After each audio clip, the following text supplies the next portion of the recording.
सक्नुहुन्छ बहिनीसँग म आज भेट्न आएको छु। आज चाहिँ मम्मी बुवाको बर्थडे रहेछ होइन? कतिखेर जाने घर? 3 बजे। फाइनली म चाहिँ हेर्न सक्नुहुन्छ हस्पिटल चोक पुगिसकेको छु। हेलो साथीहरू, आजको ब्लगमा तपाईँलाई स्वागत छ। म सायद एउटा बहिनीसँग भेट्न गइरहेको छु।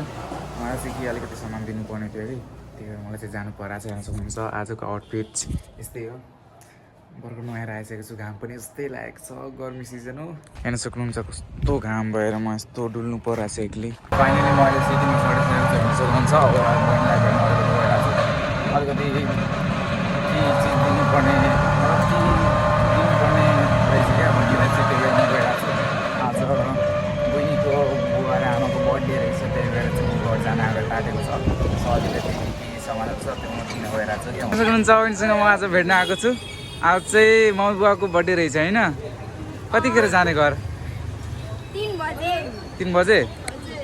अनि यता आज चाहिँ म भेट्न आएको छु। अलिकति के सामानहरू दिन आएको थिएँ होइन, बर्थडे भएर आउनु भएको। सर राम्ररी मनाऊ ल। हस् हुन्छ। ल बाई। बाइ। Thank you. ल वेलकम।